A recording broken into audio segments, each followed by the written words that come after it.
자, 여러분은 이 그림을 보면 어떤 생각이 나시나요? 자, 우선 첫 번째 그림은 선생님이 뭔가 이렇게 얘기를 해주고 있는, 학생은 그 수업을 들으며 아직은 내용에 대한 표현을 이해하기 위해서 있는 상태입니다. 두 번째 그림, 계속해서 뭔가를 던져주고 얘기를 해주는 과정에 세 번째 그림쯤 이제 학생이 뭔가를 알게 된 상황이 보이네요. 그리고 네 번째 그림쯤 이제 전달을 다 하고 학생은 여전히 이제 이해를 하고 뭔가를 아는 표정으로 있는데, 다섯 번째 그림쯤에 학생이 그냥 가죠. 그리고 여섯 번째 그림에 학생은 머리 위가 조금씩 다시 물음표로 돌아왔습니다. 그리고 공부를 하려고 하는데 왠지 힘들어하는 것처럼 보이네요. 자, 여기서 세 번째 넘어 네 번째, 다섯 번째 그림을 보며 어떤 생각이 드시나요? 자, 잠시 생각을 해 보셨죠? 어떤 생각이 드시나요? 어떤 이야기가 담겨 있을까요? 처음 세 개의 그림은 선생님이 뭔가 여러 가지 정보 그리고 내용들, 공부에 대한, 수학에 대한 개념과 공식과 또 예제와 또 문제를 풀면서 얻을 수 있는 정보, 그리고 직접 시연을 해서 학생들이 실제 시험에서 보여야 하는 행동이나 생각들, 그런 걸 보여주는 그림이었습니다. 학생은 그런 내용들을 듣고 차츰차츰 이해를 해가며 그 배우는 과정에 있는 상태겠죠. 그렇게 충분히 이해를 하고 많은 지식과 또 방법을 얻은 듯한 학생이 두 번째 줄에 있는 그림에서 어떤 행동을 보였죠? 열정적으로 정보를 전달한 선생님의 땀방울보다 더 많은 땀을 흘리게 만든 학생의 행동, 뭘까요? 두 번째 줄 첫 그림에서 보면 학생은 수업 중에 얻은 정보를 아마 이해를 하고 또 단기적일지언정 기억을 하고 있는 상태인 것 같습니다. 상징적으로 보여주는 책상의 수업 내용, 선생님이 전달하고 학생이 받아들인 그 내용을 두 번째 그림에서 학생은 그대로 책상 위에 놔두고 돌아서 가고 있죠. 그리고 혼자 공부를 하려고 앉은 책상 위에는 아무것도 없습니다. 생각을 하고 이용해야 할 정보가 아무것도 없는 상태란 거죠. 수업 중에 충분히 이해를 하고 배움의 과정에 있었던 정보들, 그렇게 얻어진 정보를 들고 오지 않은 상태로 학생은 어떤 문제를 어떻게 풀고 있는 걸까요? 어떠세요? 실제로 수업을 진행하며 그리고 며칠이 지나서 다시 대하는 학생의 학업 상태를 보며 그림과 같은 생각이 듭니다. 물론 수업 중 집중하지 않고 그 흐름에서 벗어나 있는 학생들은 전달된 것이 없으니 이런 것에조차 해당하지 않겠죠. 그러니까 그런 학생들 말고 수업을 충분히 열심히 듣고 공부를 하고자 하고 그 배움에 의한 표현에 뭔가 결과를 얻고자 하는 의지가 있는 학생들, 그런데도 자기가 들인 노력이나 또는 시간만큼의 성과를 거두지 못한 학생들에 대한 표현입니다. 다시 말하면 수업을 듣고 있는 학생들이 수업 중 그리고 수업 후 그때의 행동으로 인해 스스로는 의식하지 못하고 공부 방법의 한 단계를 놓치고 마는 안타까운 상황을 인지할 기회가 있었으면 하는 마음의 이야기입니다.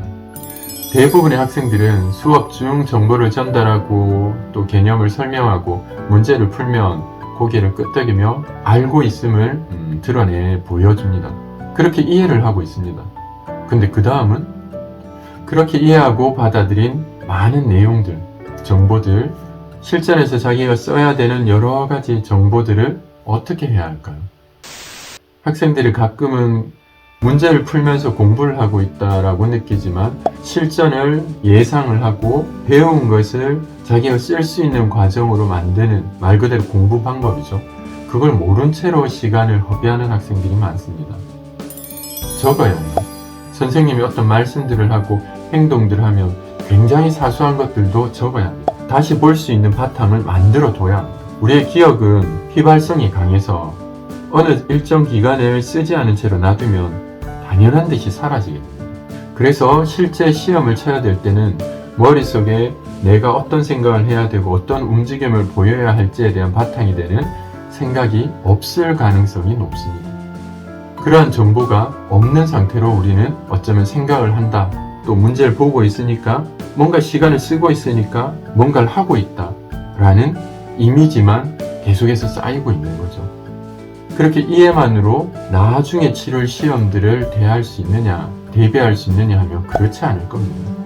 근데도 우리는 그 이해라는 상황에 물론 사회적으로 또는 환경적으로 또는 우리 전달자들이 잘못 주고 있는 이미지 때문에 그럴 수도 있지만 그 이해만으로 공부를 했다는 생각을 하고 문제를 풀면 풀려야 되는데 풀리지 않으면 내 능력적인 부분에 문제가 있을까, 부족함이 있을까 이렇게 탓을 돌리게 되죠. 그렇지 않습니다. 정보가 사라지고 아무런 생각도 또 그 생각을 도울 수 있는 움직임도 보이지 않는데 쉽게 뭔가 배운 것이 다시 되살아나고 적용할 수 있고 활용할 수 있는 상태가 되느냐면 그렇지 않습니다. 그걸 오랫동안 기억할 수 있는 방법도 시간도 필요한데 아무것도 안 하고 있을 수도 있는 거죠. 그러면서 그저 잘하고 있는 사람들의 겉으로 드러나지 않는 그 사람의 노력과 움직임에 대한 표현들은 생각 속에서 빠지고 그저 단순히 결과를 통해 그저 내가 부족한가, 문제가 어려운가 이런 식으로 생각거리가 없는 것들을 가지고 고민을 하는 거죠. 그리고 다음에 또 똑같은 과정을 반복을 하면서 왜 성적이 안 오르는지 걱정을 합니다. 자, 아까 그림에서처럼 많은 학생들이 수업 중에 얻게 된 지식, 또 자기가 스스로 해야 되는 공부 방법, 그렇게 전달된 내용들, 또 지식이나 정보들 외에 심리적인 면부터 해서 실전을 대비할 수 있는 여러 가지 전달들, 조언들, 그런 걸 수업이 딱 끝나면 그 자리에 두고 갑니다. 교실 문을 나서는 순간 공부와 상관없는 일상으로 너무 쉽게 돌아서 들어가 버리는 거죠. 우리가 꿈에서 깨듯이 이렇게 인지조차 할 수 없는 공부와 연관없는 자기의 현실로 그 상황으로 들어가게 됩니다. 자, 그 상황에 어디에 공부거리가 있죠? 자기는 아무것도 가져가지 않았습니다. 기록을 해서 나중에 볼 수 있는 상황도 만들지 않았고 공부를 하면서 그걸 복습할 수 있는 상황도 없었고 그저 단순히 문제를 푼다? 공부를 했는데 모르는 게 아니라 공부를 하는 과정이 이해라는 것으로 밀려서 없었던 겁니다. 근데 잘 인식을 못하는 거죠. 그때는 알았으니까. 그래서 많은 학생들이 수업 중 이해가 되면 기록을 하지 않습니다. 기억은 잊혀질 가능성이 높습니다. 자, 가능성이 높다는 건 두뇌 능력의 차이로 어떤 학생은 굉장히 오랫동안 유지를 하고 또 유지하는 방법을 알기도 하고 또 그걸 써먹기 위해서 노력을 하는 사람들도 있고 한 반면에 가만히 두고 수동적으로 배우는 것이 익숙한 학생들은 잊혀질 시기를 그대로 방치하며 기다리고 있는 상황이 될 수밖에 없습니다. 문제가 바로바로 연관이 되어서 계속 써먹을 수 있는 상태로 나오느냐 하면 그렇지 않기 때문에 또 시험을 치는 시기도 우리가 우선해서 먼저 배우게 되면 최소한 한두 달 정도 후에 치루어지기 때문에 그래서 방법적으로 인지할 수 있는 힘과 그러할 수 있는 예상이 있어 준비를 하는 학생이 아니면 당연한 듯이 사라지고 정보는 없습니다. 근데 그 상태에서 공부에 의한 결과를 얻을 수 있느냐, 판단할 수 있느냐, 할 수 없죠. 아무것도 안 했는데. 그래서 수학은 앞으로도 얘기를 하겠지만 필기하는 방법도 필기에 의해서 복습을 하는 방법도 공부가 어떤 내용에서 이루어져야 되고 유형이 달라지고 문형이 달라져도 생각을 하는 또는 움직임을 보이는 바탕이 되는 게 뭔지도 사실은 전달이 없기 때문에 잘 모릅니다. 문제 푸는 거 그건 당연한 거죠. 양적으로 그러할 수 있으면은 많이 풀면 좋죠. 하지만 그게 공부의 핵심이 되거나 100점을 맞는 방법이 될 수는 없습니다. 자, 그래서 다시 그림을 확인하면서 얘기를 하면 분명히 전달된 내용이 있을 겁니다. 선생님들이 하는 행동과 또 생각을 내비쳐 보이는 거는 학생이 해야 되는 것들에 대한 이해가 되는 거죠. 본보기가 되는 겁니다. 근데 그냥 하고 결과만 확인하거나 이해되는 상황이 돼버리면 학생 본인은 가져가는 게 없겠죠. 그러니까 그런 의식, 자기가 한다는 생각, 내 거다, 내 시간이다라는 생각으로 수업을 들어야 되고 그때 나오는 정보는 굉장히 사소한 얘기들조차 적어야 됩니다. 왜냐하면 주가 되는 것들은 다 하는 거예요. 모든 개념과 공식들은 주가 되는, 중심이 되는 것들은 책에 있는 것들이고 전달되는 거기 때문에 모든 학생이 합니다. 근데 그것만으로 문제를 해석을 하고 이해를 할 수 있는 상황이라면 모두가 어느 정도 일정 이상의 성적을 얻어야 되겠죠. 근데 그러지 못한다는 건 일반적으로 문제를 풀고 또 생각을 할 수 있는 사람들, 전달자들이 하고 있는 그 행동과 말의 표현 중에 그러할 수 있는 바탕이 되는 것들이 있는 겁니다. 연결고리가 되는 것들이 있는 거죠. 그러니 핵심 외에 그걸 둘러싸고 있고 그걸 드러내게 하는 나머지 주위에 있는 많은 생각과 움직임, 그런 것들을 볼 수 있게끔 연습을 해야 됩니다. 그러려면 어떻게든 전달된 걸 내용을 적고 확인을 하고 문제를 풀면서 비교도 해보고 다른 문제와 구분되는 표현들이 있는지도 확인하고 문형이나 유형들을 기억을 하고 그래서 배운 내용과 정보들을 바탕으로 최대한 적용을 하는 상태로 연습을 해야 됩니다. 근데 정작 배운 것들이 아무것도 없는 상태가 돼버리면 다시 초기화되어 있는 상태, 그러니까 배웠다는 이미지만 있는 처음 모든 문제를 푸는 거죠. 그게 도움될 리가 없습니다. 우리가 아무리 훌륭한 명사의 얘기를 들어도 듣고 난 다음에 물론 들을 때는 공감을 하고 아 나도 그래, 아 그렇지, 근데 돌아서면 머릿속에 아무것도 안 남는 경우들이 있죠. 그건 의도적으로 기억을 하려는 생각도 그걸 듣는 목적도 다음에 내가 어떻게 하겠다라는 준비도 없었기 때문입니다. 그러하지 못한 사람이 부족하냐? 안 그렇습니다. 자연스러운 거죠. 그러한 이유, 목적, 의도, 필요성 이런 걸 아무것도 가지지 않은 사람들이 단순히 들은 것만으로 기억을 한다면 그 사람들은 너무 똑똑한 겁니다. 굉장히 칭찬받아야 되는 대단한 능력을 가지고 있는 거죠. 근데 일반적으로는 그렇지 않습니다. 그랬으면 좋겠지만 그러하지 않기 때문에 그러할 수 있는 상태의 방법들을 필요로 하는 거죠. 기록을 해야 됩니다. 그래서 가져가서 보고 복습을 하고 다시 되뇌어서 전달된 내용에 가능하다면 100%를 흡수를 해서 자기 거로 만들고 그 가진 걸 가지고 문제에 적용을 하고 풀며 일정한 방식과 방법이 자기에게 배어들게 해줘야 합니다. 굉장히 시간이 걸리겠죠. 근데 대부분 그냥 이해를 하고 문제를 푼다? 공부라고 말할 수 없습니다. 문제를 푼다? 풀리는 게 풀리는 거죠. 나중까지 어떨지 모릅니다. 그건 준비에 의한 결과를 얻는 게 아니죠. 그건 배움에 의해서 결과를 얻거나 그걸 확인하는 과정이 아닙니다. 두뇌 능력, 그게 100점을 맞는 가장 필수적인 요소가 되느냐 하면 그렇지 않습니다. 문제 바로 풀면 안 됩니다. 단기적 기억으로 풀게 될 수 있기 때문에 좀 더 정보를 정확히 기억하는 과정인 복습 시간이 무조건 필요합니다. 나머지 과목도 그렇게 하죠. 수학도 마찬가지로 기억을 하는 과정과 복습을 하는 과정, 시간이 필요합니다. 근데 그 복습거리가 없으면 나중에 학생들 개개별의 필기 내용을 보면 적혀있는 내용이나 양이 다릅니다.